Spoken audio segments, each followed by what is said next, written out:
what happened with Sam Darnold against the Rams Right. after such an awesome season. The conversation I see the most, because Darnold is now 0-3 against the Rams since the start of last season. Of course, that includes the playoff game as well. He's 21-4 against everyone else. Right. This last 2-year stretch. Right. Is there some kind of edge here that the Rams have as an organization against Darnold that is like he turns, like people say, he turns into a pumpkin against the Rams? Well, no, I think the thing is, first off, the Rams defense is good, right? It's good, and it's better than last year. And their front's good. Their secondary's fast as hell. I think what also works against Sam Darnold a little bit with the Rams is other knowledge. Like Kevin O'Connell came from McVay. They got a little feel of like, hey, we knew what they were going to do and how they were going to attack it. And I said that last year after the wild card game. I said, you can blame Sam Darnold all you want. I promise you, nobody was open. You can blame the Detroit loss at the end of the season on Sam Darnold. He definitely didn't play well. The wild card game, you could have put John Elway in his prime or Josh Allen or Mahomes or whoever in there, and they still would have lost. They got dominated up front. There was nobody open, right? So Clint Kubiak, of course, is from that school of coaching too. And you know me, there's definitely plays, and it's hard to say it, right? But I wrote at one point, I go, the Hawks offense must have some tendencies. I must, because first few drives, they have kicked zone coverages over to things where you're like, whoa, they're sending it doesn't even look right. I'm like, wait, they're playing Tampa 2, but the Tampa 2 middle linebacker is dropping the tight end is the middle of the field, right? Almost like they're like, no, the ball's going to stay over here. Let's kick everybody over here, right? Because the backside guy's either going to run a shallow cross over here or maybe a quick out to the other way, but let's cook it. So there was some really, and just some odd looks, but they were all over where the Hawks wanted to go, right?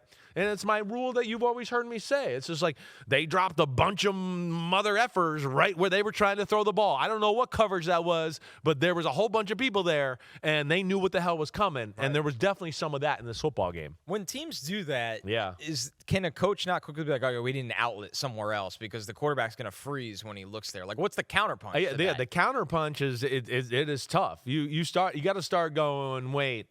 Some of our go-to plays, we might have to do the opposites, right? If we have two in-cuts coming, maybe this is the game we call, take a move into the in-cut and then we break back out, right? Because they're overplaying some of our stuff and what we're doing that way. And that's where, my old phrase of self-scout thyself has to come in a little bit. And I think there was probably some formations and some personnel sets where they were like, we kind of got a good feel for where their receivers are going to go right here, and we're going to drop everybody in the right area. And the Rams DC, Chris Shula, he's been with that org since 2017. So that's what I mean. Shula's a damn good coach. Yeah. Shula's probably one of those guys we probably need to start talking about being a future head coach. I think he's getting into that discussion for sure.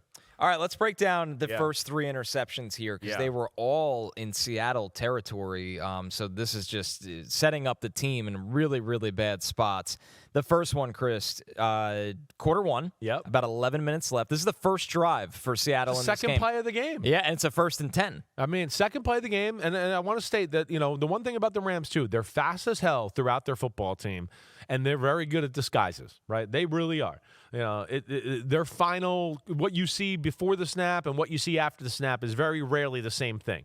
But here you go. You see the formation here. Sam Darnold, it's a little play action pass, right? So go ahead, let it play. They're going to go and basically play like one robber, right? So the safety at the bottom of the screens, you see him right there. Kitchens, he is going to the middle of the field to take away crossers because he's going, hey, again, like we've talked about a bunch. Crossers are the thing in the NFL right now. And this is a team, because it's the Shanahan system, they run crossers or they run the little play action pop slant over the middle, right? So they were like, we're not going to let them get in a rhythm with all their bread and butter stuff here. But this is just like your normal, okay, there's a deep curl to the left side with Cooper Kupp, and the guy on the bottom here, the receiver who I can't remember, is just running a post route, right? It's a simple concept. But Kitchens, now look at, this is one of the themes we got to look at here, all right? First off, look at Sam Darnold's eyes. He's looking at Cooper Kupp. He's just taking his drop, and I mean, he is staring him down. Okay, so let's go to the next picture, Pete. Let's let it go. Again, Here he is now. He hasn't thrown the ball. He's still staring at the guy. On that read. And now he's shuffling backwards because he's got pressure, and he's going to throw a 16-yard curl route as he's floating backwards, okay, and he has stared it down. So you're not only have you stared it down, but now you're not going to get enough on the football, right, because you're floating backwards. And then on top of that, I will say, Cooper Kupp coming out of his break right here is being held. He doesn't get to come back to the ball all the way, right? I don't know if it really would have mattered. Maybe they would have collided with each other if he got to come back. But my point being here, second play of the game, what is the point of taking the chance here? You're throwing off your back foot as you're backpedaling, and now you're going to throw to a guy that you're staring down, and Cameron Kitchens is like, oh, thank you. I'll take a nice easy pick here to start the football game. Look at the ground he covered. Yeah, look at the ground he's covered. Wasn't thrown right to him. But he just goes because he's going, wait, he hasn't looked anywhere else. So he starts to just fly over there, and he catches the ball, makes a good return, and it's like, okay, hey, we're first and goal from the 3-yard line. Way to go. Let's start it up, Rams. So, not the way you want to start the football game if you're Sam Darnold. So that one, that's on Sam Darnold. Totally on Sam Darnold. I want to do the blame game here. Totally. And be fair. I mean, you called out that there might have been a little hold on Cooper Kupp. No, the decision is you can't throw a ball like that exactly either. Right. So it's him. It's him. And, you can't, blame the holding or any of that. Maybe a part of it a little bit, but I still think it'd be a pick no matter what. Let's go to the second one. This is right out of the half here. It is a 3rd and 9. So this is a not setting yourself up for an advantageous situation on 3rd down. It's a 3rd and long, Chris. What goes on with this one? Well, let's just right here. Let's look at it right here. First off, Jared Verse is at the top of the screen as the end, right? He's going to get pressure. There's no doubt. All right. Now, at the top of the screen, the top receiver is JSN. Okay? He's running an out route. Would you look at where the corner is for this? Look at where Kobe Durant is. What do you think? What would you say he is? He's 6 yards off the ball. Maybe more, and 4 yards outside? From a basic quarterback rule, it's wait, the leverage isn't right there. I can't throw an out route like that. Sitting on it, He's sitting on it, and he's outside. Your guy's going to break into him. Even if your receiver attacks his leverage, right, and really runs at him because he's outside, when he breaks, he's going to be out of bounds, right? So this is from just the get-go, it's, wait, you shouldn't really be looking here this way pre-snap anyways with the alignment of this defense. So then let's go to the next picture here, right? Next picture, you could see they're doing a little twist stunt. You could see Jared Verse is coming at him, so he feels that. But again, here's Durant backpedaling with his eyes on Sam Darnold. I would like to tell you again, where do you think Sam Darnold's looking right here? Yeah, the whole time down the right side. He's staring him down. So he's got that. And within this, Kobe Durant is still 2 yards outside of Jackson Smith and Jigba. So now he feels the pressure. And let's go to the next picture, Pete. And he's going to throw the ball. Okay. He can't step into it all the way because he's getting hit.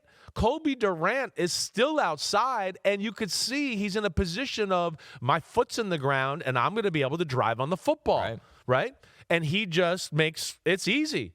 All right. I mean, Darnold throws the ball. He throws it. It's a little late. He doesn't get the power he wants on it. And, of course, the leverage by Kobe Durant's really good and really good coverage. And he's watching the quarterback delivery and get ready to throw the football to where now he's got his momentum going forward. And go to the last picture, Pete. And there it is. I mean, it's easy. Right. I mean, he cuts right in front of him. There was nothing to it. So there we got 2 interceptions, both on the second plays of each half. Or this one was the 3rd play of the half, sorry. Yeah. But you just go, stare down, stupid decision. You don't need to even try to make that throw in this moment of the football game. And that's on Sam Darnold, and he knows that.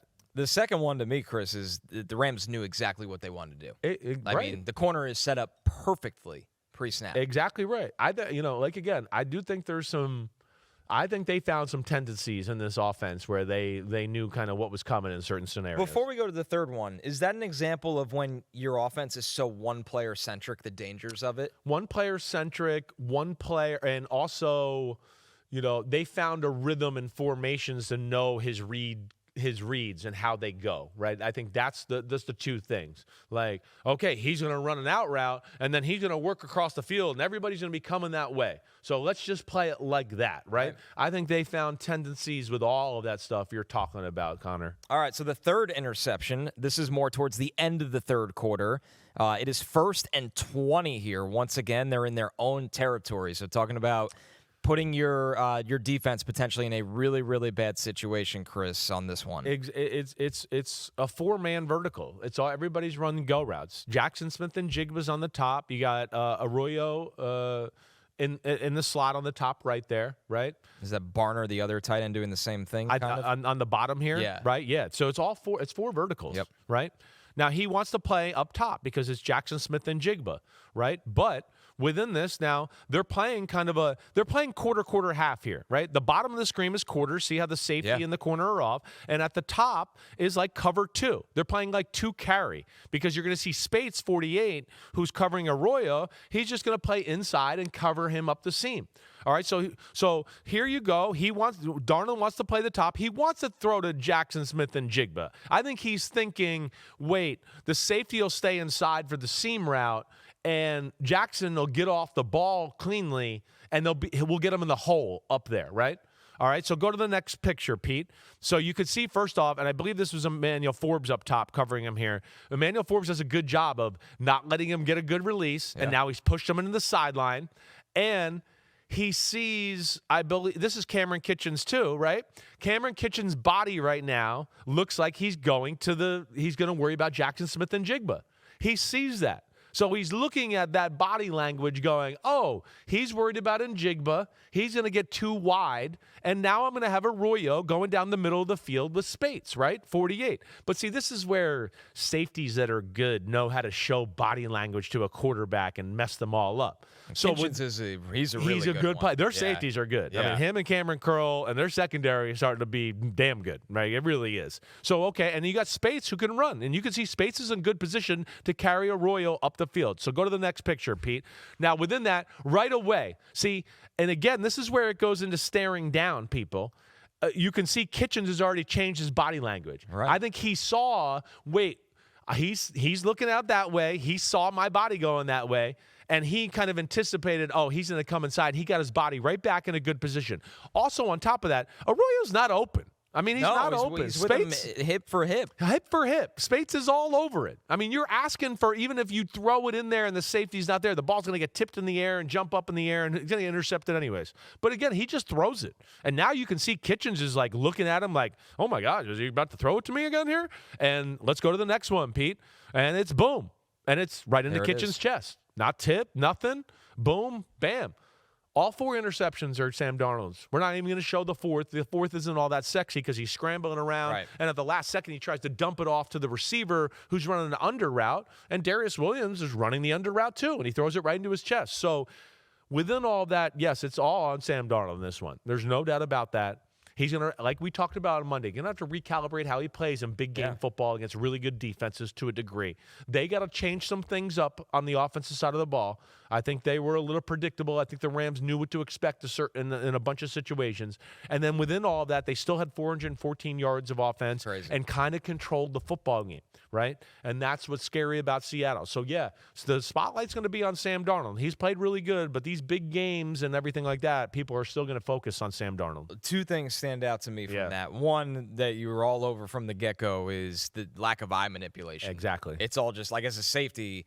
I mean, those were great plays, but as a safety, it's also a dream where I could follow him the whole time. They're a zone defense that always keeps eyes on the safety. Just sitting on it. The second thing, talk about putting your defense in an awful spot. Exactly right. All 3 of those throws are on the opposite side of the 50 and the Rams didn't do a lot with it. Well, that's where at some point I think you have to look at the game and just go, wait, they're not really doing anything. What am I being so aggressive here? Like I'm having to keep pace with a shootout of Matthew Stafford. Like that's one thing if it's a shootout. Right. And then you go, okay, I feel like I got to push the ball a little bit. But it's another thing where you go, wait, we're in the third quarter. We're in the fourth quarter. They haven't had a drive since right before the half. That was their only drive of the game. What am I trying to take so many chances for? And you're exactly right. And that put them, that's again where he's got to readjust his thinking and have a feel for the game in these big games to what's acceptable and not acceptable at the quarterback position. K. Gemma asked, why, if you have a Kubiak as an OC, do they not lean more into the run game when you see Darnold is unraveling? That needed to be even more a Kenneth Walker and Charbonnet. Yeah, I mean, I don't disagree with that. I think that's one way they can attack the Rams. The Rams aren't incredibly big up front, right? They're more about speed and chaos, and they opened up some holes. Yeah. They did. But, yeah, they get a little pass happy, and that's not like them. They're usually pretty good with it, right? They are. And I can't sit here and just tell you, oh, I feel like they didn't run it enough. I think they were good. Could they have run it a little bit more? Yeah, maybe they could have, and maybe just to run it so you don't put Sam in such bad situations. But either way, I think it still falls on Kubiak and Sam Darnold, and they got to fix some things there. This is a good one from Jags, who asked, do you guys think McVay has his hands on the defense in some way? I have always thought that. I mean, knowing McVay and Shanahan. I said, is Shanahan? Yeah, they go over a little bit and go, hey, oh, yeah, they're doing this, they're reading this, they're ruining that. Well, when you get in this formation, this is what they're doing. They're trying to do this. They're trying to manipulate that, right? So that's where they're really good. It's like indicators just almost? Little indicators. Yeah. Just to go, when they get in this formation, they really want to do this and this here. That's what they're trying to do to you, right? And those are very good advantages. And, yes, I think, K. Gemma, you're right. I think McVay probably would go over there at some point on a Tuesday and go, hey, what are you looking at? What gives you problems? And kind of helps them out to figure it out a little bit. Yo. Thanks for watching, homies. We are now in the NFL season here on Chris Simms Unbuttoned. Hit subscribe to get our weekly picks, game recaps, film deep dives, and much, much more. Thanks again for watching. Subscribe, rate, review. Peace out. You know where to find us.